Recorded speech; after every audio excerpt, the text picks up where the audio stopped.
হরে কৃষ্ণ।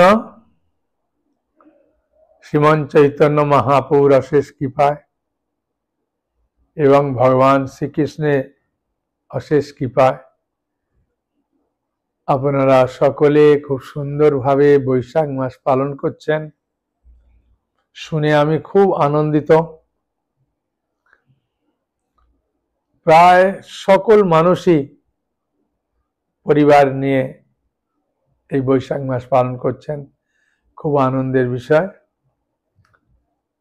এবং খুব সুন্দরভাবে কামদা একাদশী পালন করেছেন শুনলাম, এটাও ভালো লেগেছে।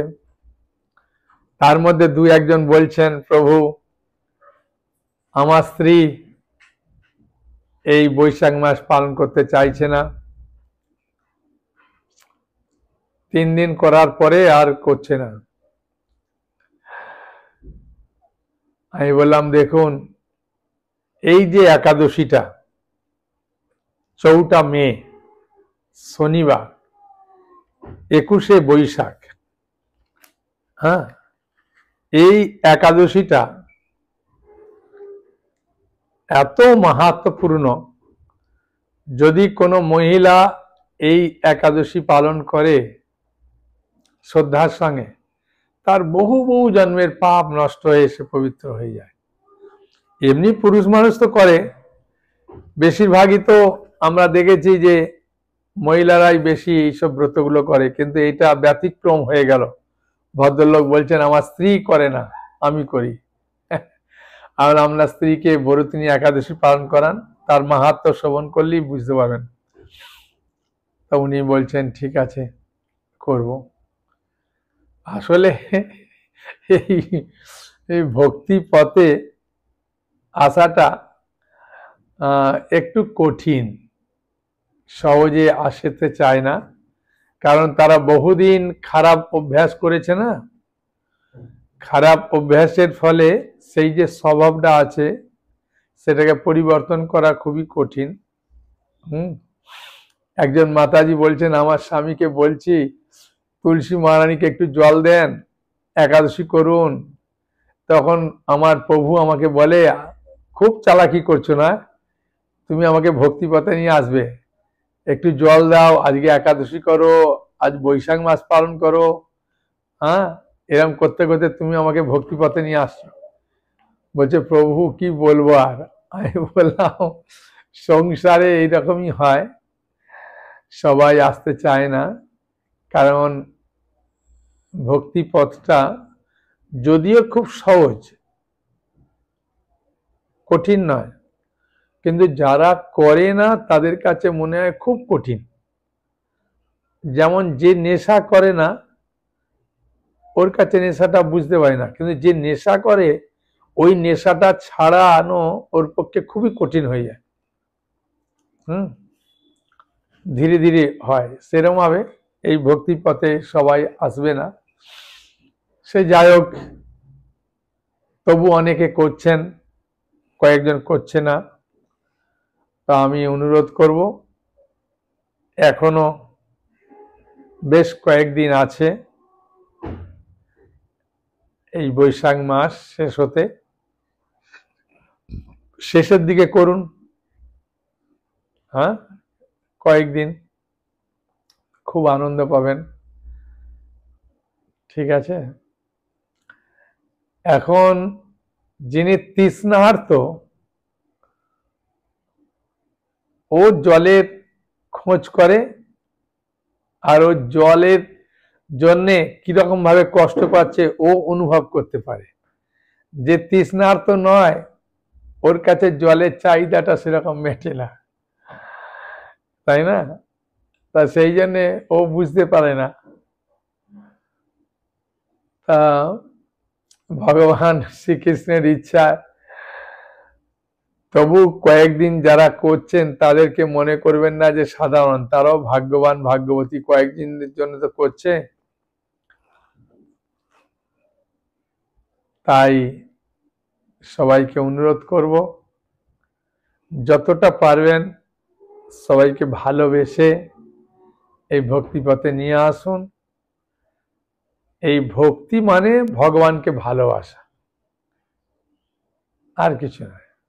হ্যাঁ, সেই জন্য আপনারা করছেন, খুব আনন্দ লাগছে। আর কলিযুগে শুধু নয়, সব যুগেই ভগবান বিগ্রহের মাধ্যমে এই জগতে প্রকাশ হয়েছেন। হ্যাঁ, বিগ্রহ রূপে ভগবান এসেছেন।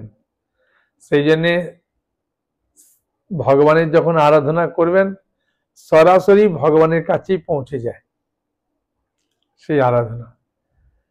হ্যাঁ, কারণ এটা শাস্ত্রের নির্দেশিত এই শ্রীবিগ্রহটা।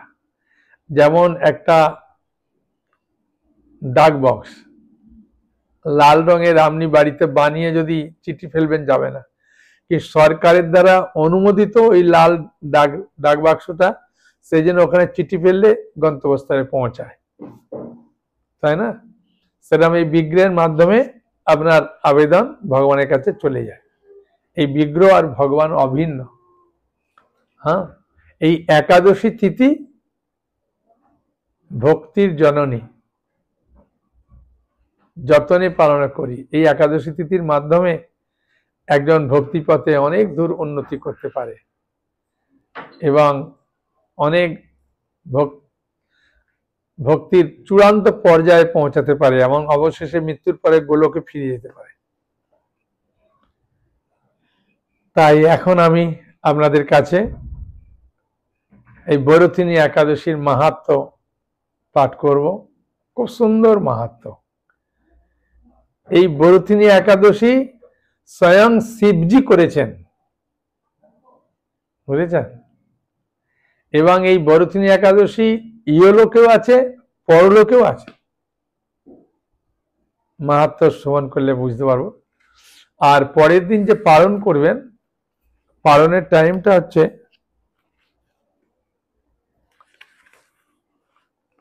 অনেকক্ষণ সময় আছে, অসুবিধা নেই। পালনের টাইম 5টা থেকে 9টা 22-এর মধ্যে পালন, বুঝেছেন? 5টা থেকে, সকাল 5টা থেকে 9টা 22-এর মধ্যে পালন।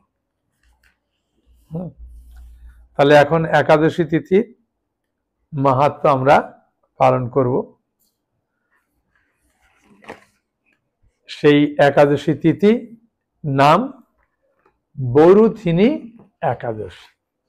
ভগবান শ্রীকৃষ্ণকে মহারাজ যুধিষ্ঠির প্রশ্ন করছেন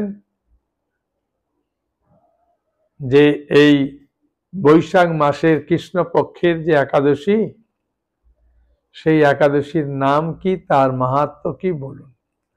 ভগবান শ্রীকৃষ্ণ খুব সুন্দরভাবে এই বরুথিনী একাদশী, বৈশাখ মাসের কৃষ্ণপক্ষের যে একাদশী তার নাম এবং এই বরুথিনী একাদশীর মাহাত্ম্য খুব সুন্দরভাবে ভগবান কৃষ্ণ বলছেন, মহারাজ যুধিষ্ঠির শ্রবণ করছেন। তা আজকে আমরা এই বরুথিনী একাদশীর মাহাত্ম্য শ্রবণ করব। এই একাদশী ব্রত যদি পালন করবেন, কিভাবে পালন করবেন সেটিও আমি বলবো খুব আনন্দ সহকারে। কি কি করা উচিত, কি করা উচিত নয়, সাধুগুরু বৈষ্ণবের মুখ থেকে আমি যা শ্রবণ করেছি বলবো। এখন এই বরুথিনী একাদশী সম্বন্ধে মহারাজ যুধিষ্ঠিরকে ভগবান কৃষ্ণ কি বলছেন সেটি আমরা এখন শ্রবণ করব। মহারাজ যুধিষ্ঠিরকে শ্রীকৃষ্ণ বললেন, হে বাসুদেব, আপনাকে প্রণাম। কে বলছেন? যুধিষ্ঠির মহারাজ বলছেন শ্রীকৃষ্ণকে। হ্যাঁ, তাহলে যুধিষ্ঠির মহারাজ শ্রীকৃষ্ণকে বললেন, হে বাসুদেব, আপনাকে প্রণাম।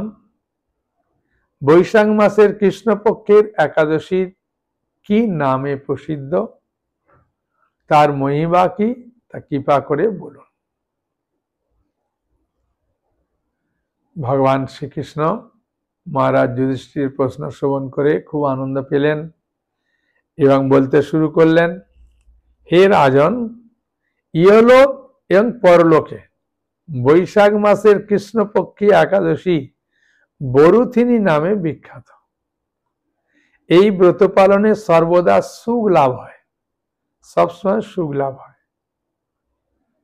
এবং পাপ ক্ষয় হয় এবং সৌভাগ্য প্রাপ্তি ঘটে।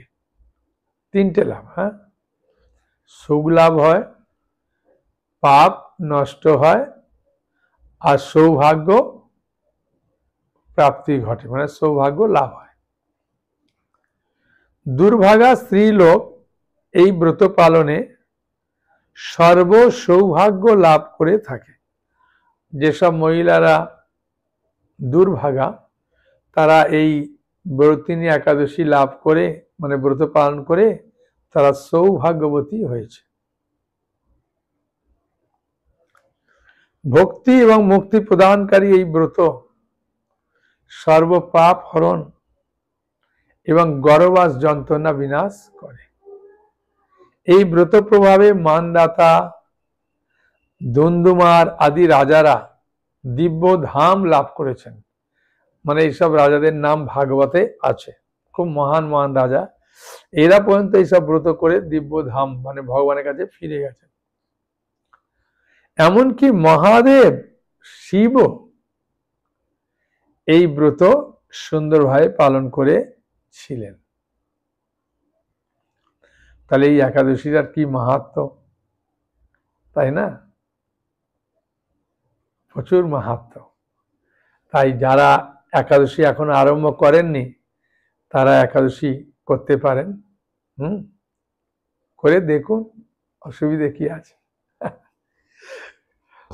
জীবনে তো আমাদের অনেক কষ্টই হয়, তা এটা কষ্ট হবে না। প্রথম করতে একটু ভয় লাগে শুধু, আর একবার করে ফেললে ওর ভয় কেটে যায়। হ্যাঁ, দেখুন কত সুন্দর মাহাত্ম্য বলছে। হ্যাঁ,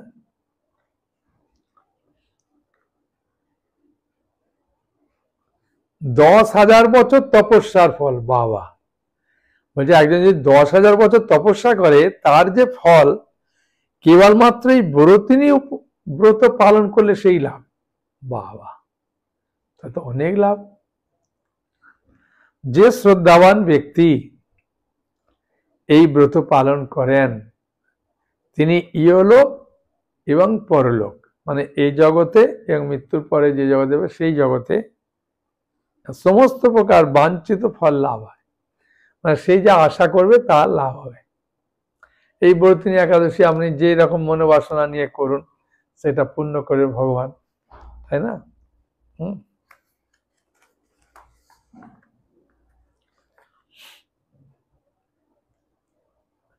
এখন আপনি বলবেন প্রভু আজকে একাদশীটা পালন করব, কালকে ফল পাবো না।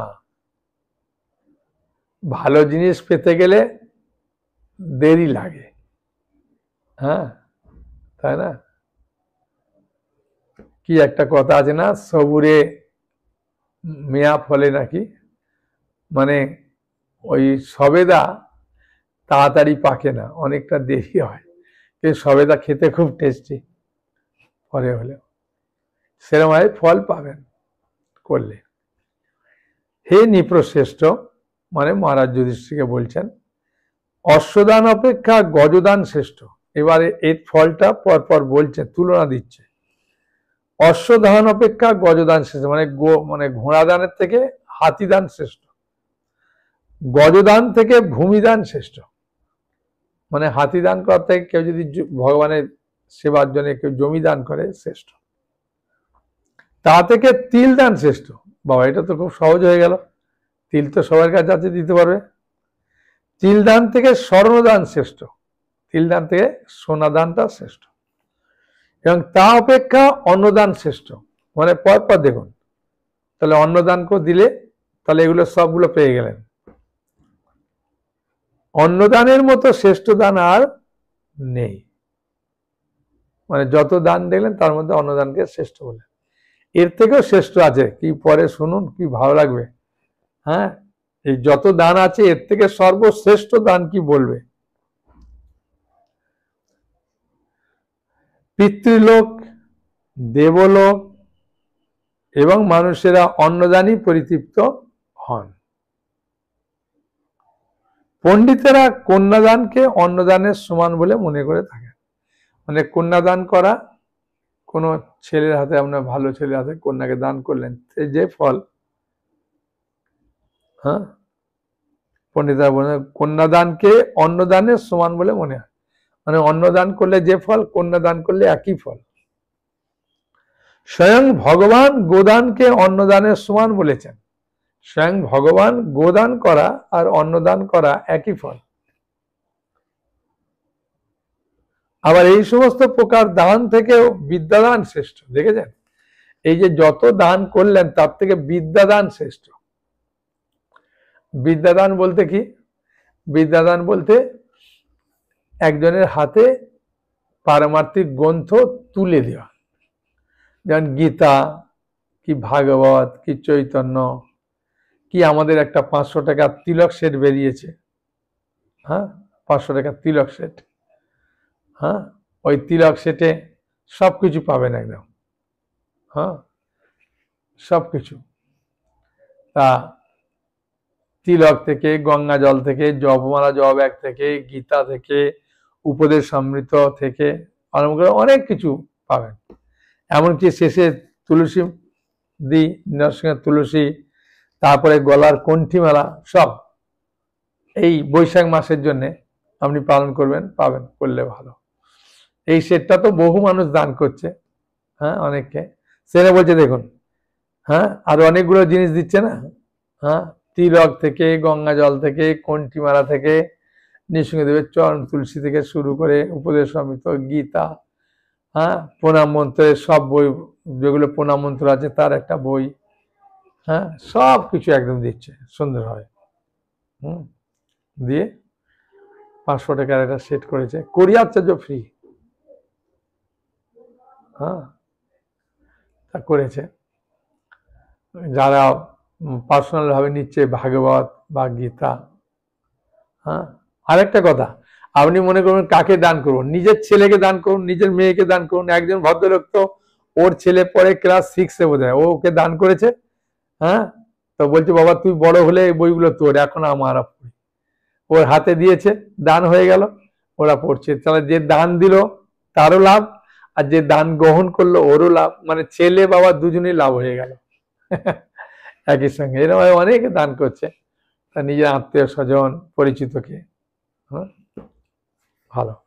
আর এখন দামও কম আছে, ভগবান ইচ্ছায় দিচ্ছে, অনেক গিফট আছে ভাগবত চৈতন্যের সঙ্গে। তাহলে এখানে বলছেন যে বিদ্যাদান সবচেয়ে শ্রেষ্ঠ, বলে দিন যত দান আছে তার মধ্যে বিদ্যাদান শ্রেষ্ঠ। আর মনে প্রশ্ন আসে না, প্রভু বিদ্যাদানটা কেন শ্রেষ্ঠ হয়? না, বিদ্যাদানটা শ্রেষ্ঠ হয় এই কারণে, এই জগতের মানুষ যে দুঃখ পাচ্ছে, কি কারণ? তার অজ্ঞানতার জন্য। কিসের জন্য? অজ্ঞানতার জন্য। আর এই গ্রন্থগুলো জ্ঞানের আলো প্রদান করে, হ্যাঁ। যেমন ঘরে যখন অন্ধকার থাকে, আপনি কোথায় কি আছে দেখে জানা থাকলেও খুঁজে পাবেন না, যে ওই জায়গাটা আছে খুঁজে পাবেন না। আলো হলে যে জিনিসটা নেই ওটাকেও খুঁজে পাবেন।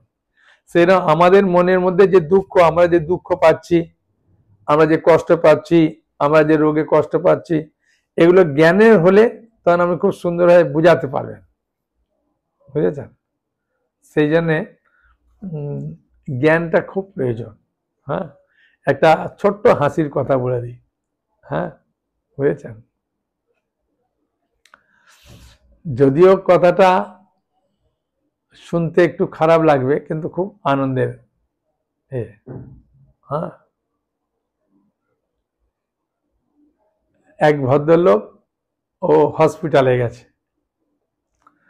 ও গিয়ে চিন্তা করছেন, ভাই আমার একটা পা নেই, আমি দৌড়াতেও পারি না, কিছু নয়, একটা কাঁধে দিয়ে হাতল দিয়ে আমাকে খুব কষ্ট করে যেতে হয়, এক পা এক পা করে ফেলে,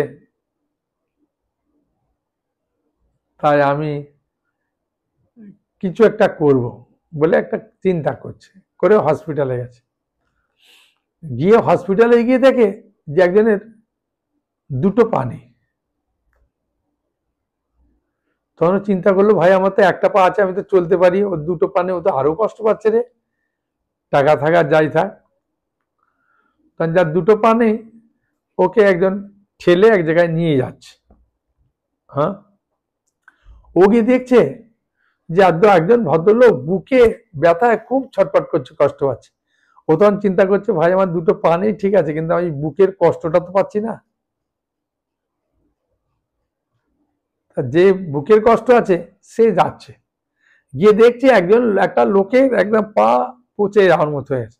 ও চিন্তা করছে আমি বুকের কষ্ট পাই, কিন্তু আমার তো পা পচে কষ্ট পায় না। আর যে পা পচে কষ্ট পাচ্ছে সে দেখছে একজন মারা গেছে, তাকে নিয়ে খুব বাড়ির লোক টানাটানি, যে আমার পায়ে মানে পা পচে যায়, আমি তো মরে যাইনি, ওর থেকে তো সুখে আছি। মানে জ্ঞানের জন্য একজন নিজেকে বোঝাতে পারবে, সে টাকা কড়ি কম থাক আর বেশি থাক, যে জ্ঞান না থাকে তার ফলে তাকে কষ্ট পেতে হয়। আমরা যে কষ্ট পাই প্রকৃতপক্ষে অজ্ঞানের ফলে, সেই জন্য বিদ্যাদান শ্রেষ্ঠ। বুঝেছেন? একটা গীতা মানুষের হাতে তুলে দেওয়া মানে কি কৃষ্ণকে তুলে দেওয়া, তাই না? সেই জন্য বিদ্যাদান শ্রেষ্ঠ। এখন শুনুন, নালে বলবেন প্রভু খালি বইয়ের কথাই বললো। কেন এখানে বলেছে তো বইয়ের কথা, সেই জন্য বললাম যে বিদ্যাদান শ্রেষ্ঠ। কিন্তু এই বরতিনী ব্রত পালনে সেই বিদ্যাদানের সমান ফল লাভ হয়। কিন্তু বরতিনী একাদশী যদি পালন করে সুন্দর করে নিষ্ঠা সহকারে, তাহলে বিদ্যাদানের ফলটা লাভ হয়।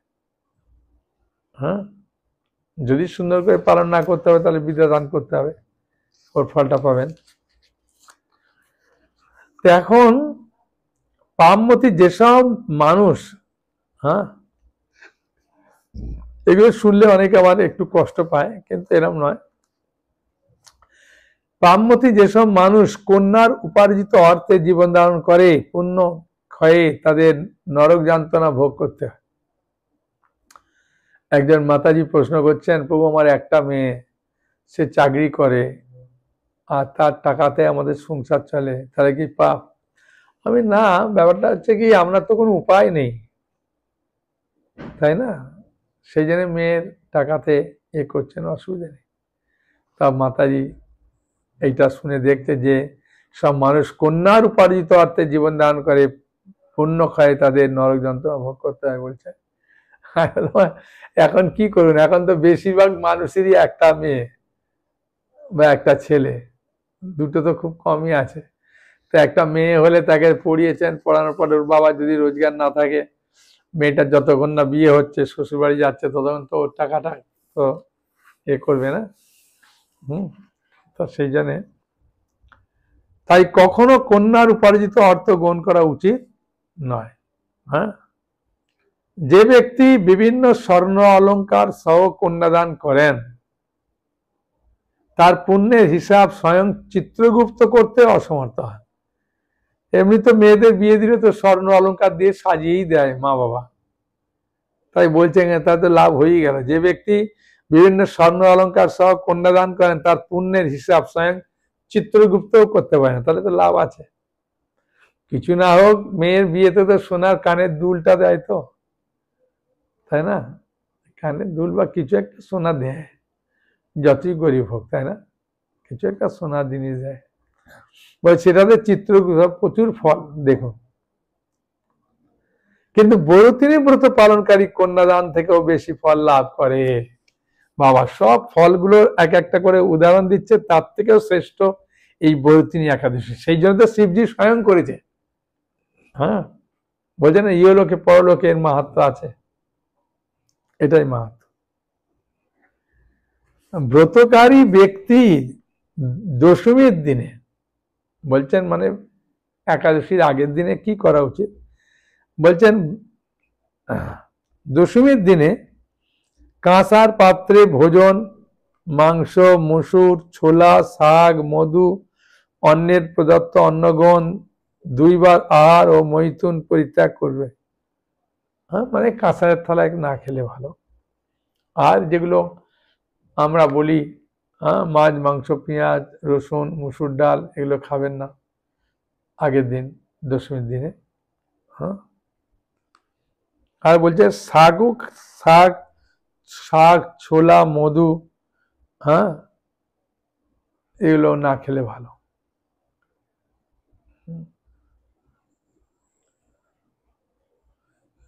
সেই জন্যে এইগুলো যতটা পারা যায় পালন করলে ভালো আর কি।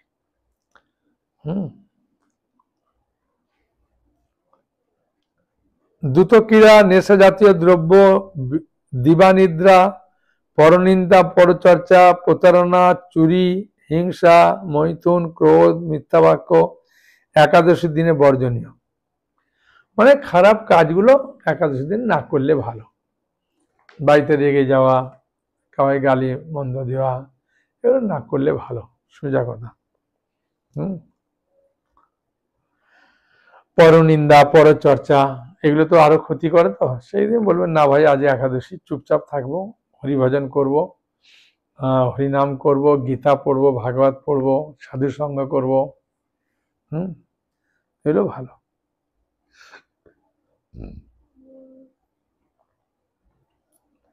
এবং যে খাবারগুলো নিষিদ্ধ ওইগুলো বলছে দ্বাদশীর দিনেও পরিত্যাগ করা উচিত। মানে পেঁয়াজ, রসুন, মাংস, মদ, বিড়ি, সিগারেট, এইসব যেগুলো ভক্তিপথের ক্ষতি সেগুলো না করলেই ভালো, সোজা কথা। হ্যাঁ, দশমীর আগের দিন থেকে একদম ভালো করে পালন করা, দশমী, একাদশী, দ্বাদশী 3টে দিন কমসে কম করুন। আর যারা করছেন তো তারা খুবই ভাগ্যবান, ভাগ্যবতী, এবং আমরা সারা মাসই পুরা মাসটাই একাদশী করছি। এই একাদশী বলছি, বৈশাখ মাস পালন করছি, বৈশাখ মাসের যে নিয়ম কানুন আছে পালন করছি, তা যথেষ্ট।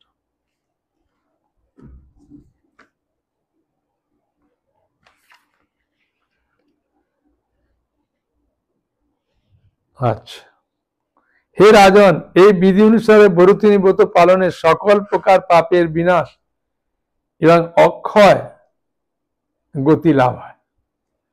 আমি অক্ষয় তৃতীয়া সম্বন্ধে বলবো, হ্যাঁ, তারও প্রচুর মাহাত্ম্য আছে। অক্ষয় তৃতীয়াতে দানের প্রচুর মাহাত্ম্য।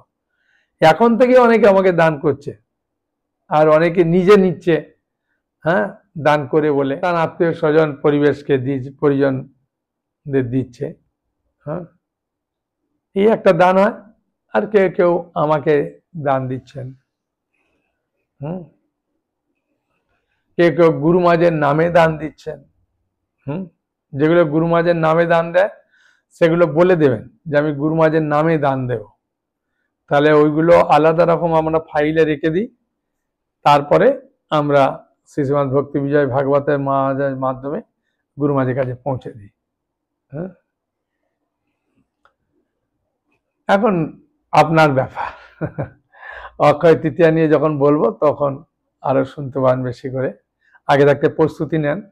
হ্যাঁ, ভালো। ইতিমধ্যে আমাকে শুরু করে দিয়েছে দান দেওয়া।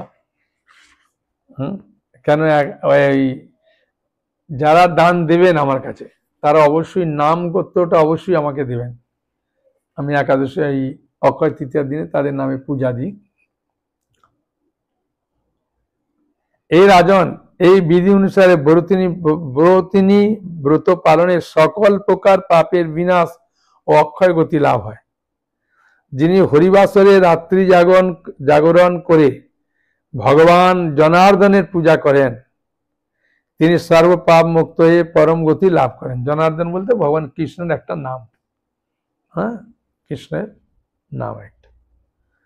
তাই সূর্যপুত্র যমরাজের যাতনা থেকে, বুঝেছেন, ভালো করে শোনো, তাই সূর্যপুত্র যমরাজের যাতনা থেকে পরিত্রাণের জন্য পরম যত্নে এই একাদশী ব্রত পালন করা কর্তব্য।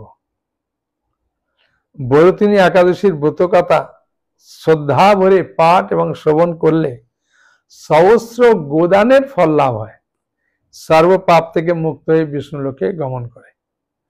এই যে সূর্যপুত্র যমরাজের যাতনা মানে কি, এই আমরা যা কিছু পাপ টাপ করি না ওর বিচার করে যমরাজ, চিত্রগুপ্তের কাছে সব লেখা থাকে, ওখান থেকে নিয়ে। আর যমরাজ হচ্ছে একজন বৈষ্ণব, বুঝছেন? আপনি যদি সুন্দর করে একাদশী ব্রত পালন করবেন, হ্যাঁ, তারপরে যমরাজের ওখানে যাবেন, তখন যমরাজকে একটা প্রণাম করবেন, তখন বলবেন ও হো তুমি এসেছো, তুমি একাদশী ব্রত পালন করেছো, বৈশাখ মাস পালন করেছো, আচ্ছা, হ্যাঁ, বলে কি পারবে, কেন যমরাজ বৈষ্ণব তো, তাই বৈষ্ণবীয় যে আচরণ সেগুলো করলে বৈষ্ণব খুব খুশি হয়। হ্যাঁ, কারণ মৃত্যুর পর আমরা অন্য কারো কাছে যাবো না, তো ওর কাছেই যেতে হবে। হ্যাঁ, সেই না আগে থাকতে বৈষ্ণবীয় কার্যকলাপ গুলো করলে তখন যমরাজই চিনে নেবে, ওহো তুমি বড়দিনী একাদশী পালন করেছো না, ওই যে হ্যাঁ হ্যাঁ, আচ্ছা বৈশাখ মাসে করেছো, হ্যাঁ হ্যাঁ, সব জেনে, চিত্রগুপ্তের কাছে সব লিস্ট আছে না, যা করতেন পুরা লিস্ট তোর কাছে আছে, ওর কম্পিউটার কখনো ফেল করে না, আর ওর কম্পিউটারটা এত বিরাট বড়, সবাই হিসাবটা একদম নিখুঁত ভাবে আছে, বলা মাত্রই একদম ফাইল বার করে দেবে, কবে কি করেছেন না করেছেন, কটা একাদশী করেছেন, একাদশীর দিন কি খেয়েছেন না করেছেন, সব বলে দেবে। তাহলে আপনারা সুন্দরভাবে বিদ্যাদান করছেন। হ্যাঁ, গীতা হোক, ভাগবত হোক, এখন আবার চৈতন্য ভাগবত বেরোলো নতুন, এটা, হ্যাঁ, মাত্র 300 টাকা, খুব সুন্দর প্রিন্টিং করেছে। হ্যাঁ, কেউ ভক্তি রসন সিন্ধু, ঈশোপনিষদ, বিভিন্ন গ্রন্থ যার যা প্রয়োজন আছে নিচ্ছে, প্রচুর কল্যাণ তো। হ্যাঁ, বৈশাখ মাসে তো এমনি 1000 গুণ বেশি ফল, হ্যাঁ, ডিসকাউন্টের মাস, তারপরে আবার একাদশীতে, বুঝতে পারছেন? হ্যাঁ, কত কি বললো, অশ্বদান থেকে গোদান শ্রেষ্ঠ, হ্যাঁ, গোদান থেকে অন্নদান শ্রেষ্ঠ, আবার অন্নদান থেকে শ্রেষ্ঠ বিদ্যাদান, খুব আনন্দ। হ্যাঁ, হরে কৃষ্ণ। বলুন কি প্রশ্ন আছে আপনার? আচ্ছা, উনার প্রশ্ন হচ্ছে যে উনার একাদশী করার আগে বিভিন্ন জনের পূজা করতেন, তা সেই সব আলেখ্যগুলো আছে, হ্যাঁ, তা ওইগুলো কি করবেন না, ওইগুলোকে আপনি একটা জায়গায় ভালো বস্ত্রে বেঁধে রাখুন, তারপরে পবিত্র কোন নদীতে ওগুলো ভাসিয়ে দেওয়া দিতে পারবেন। ঠিক আছে, গঙ্গা বা যে কোনো পবিত্র নদীতে আপনি শ্রদ্ধার সঙ্গে নিবেদন করতে পারেন, এটাই হচ্ছে নিয়ম। হ্যাঁ, যেমন ঠাকুর বিসর্জন দেয় সেরকম হয়, আস্তে করে নিবেদন করে দিলেন, অসুবিধা নেই।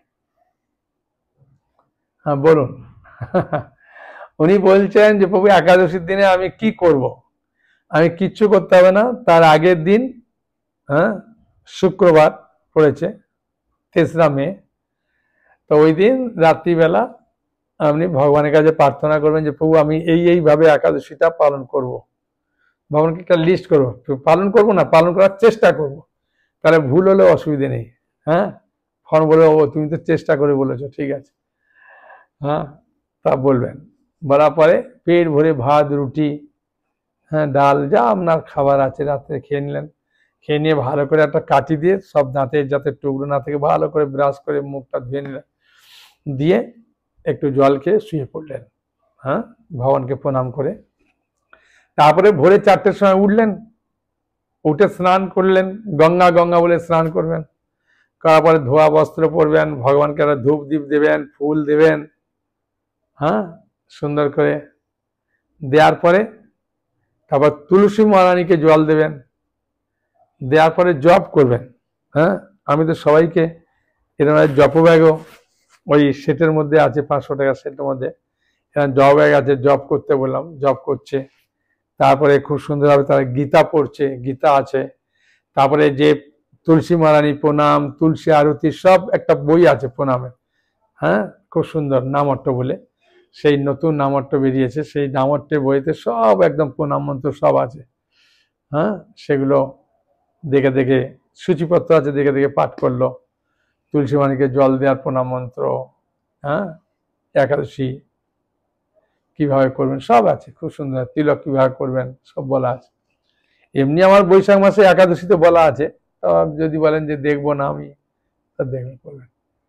তো এবার করলেন, করার পরে এবার আপনি পেট ভরে খান। যদি বলেন প্রভু সকালের দিকে চলে যায়, তাহলে সাবু ভিজিয়ে গুড় কলা দিয়ে খাই যান।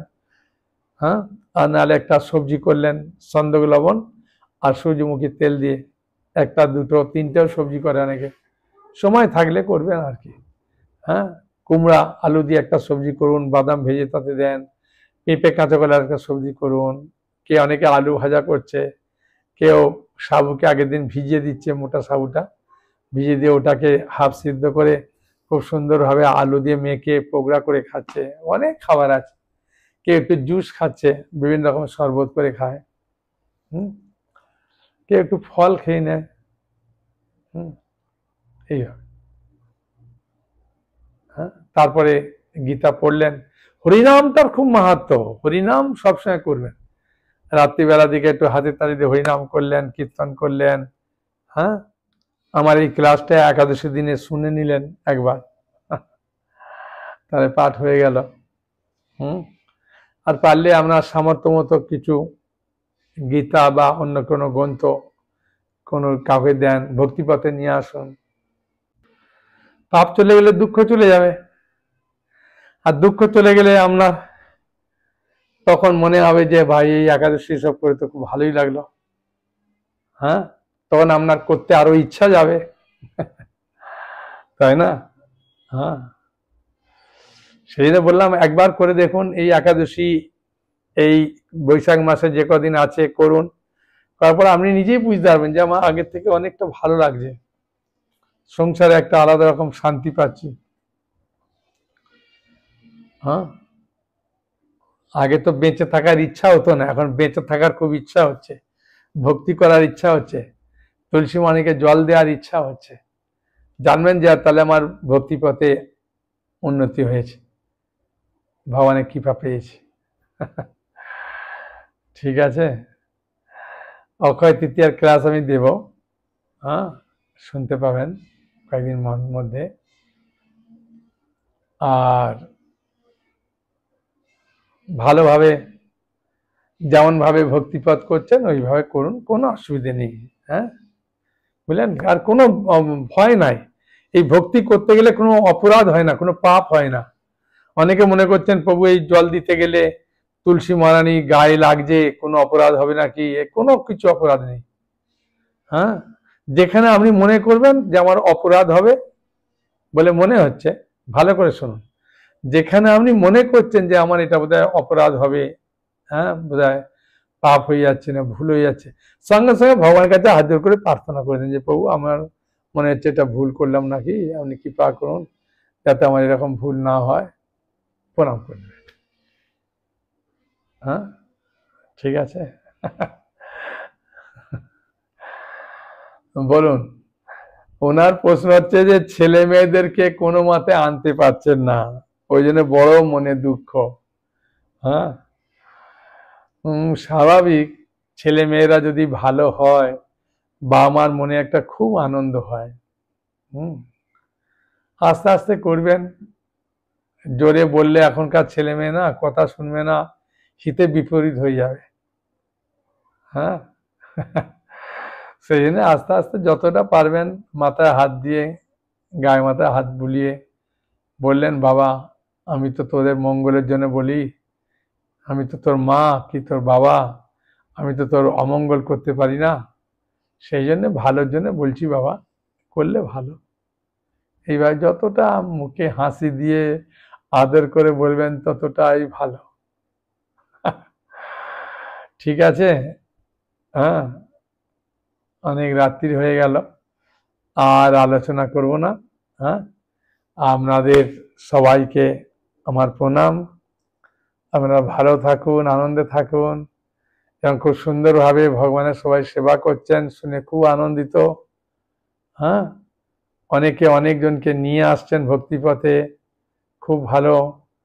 অনেকে বলছেন প্রভু আমরা অনেককে গীতা দান করছি, এরকম ছোট ছোট বই দিচ্ছি, কি ওই সেটটা দিচ্ছি, ভালো। হ্যাঁ, আপনার যা বই লাগবে বলবেন আমরা দিয়ে দেবো, কোনো অসুবিধা নেই। হ্যাঁ, আপনারা ভালো হলেই আমাদের খুব আনন্দ। হ্যাঁ, আপনার সুখে থাকলে আমাদের খুব আনন্দ। হ্যাঁ, আপনার ভক্তিপথে উন্নতি করলে আমি খুব আনন্দ পাই। তাই আপনারা আনন্দে থাকুন, ভক্তিপথ গ্রহণ করুন এবং ভগবান শ্রীকৃষ্ণ চৈতন্য মহাপ্রভু অত্যন্ত খুশি হবেন হ্যাঁ আপনাদের প্রতি। হরে কৃষ্ণ কৃষ্ণ কৃষ্ণ হরে হরে, হরে রাম রাম রাম হরে হরে।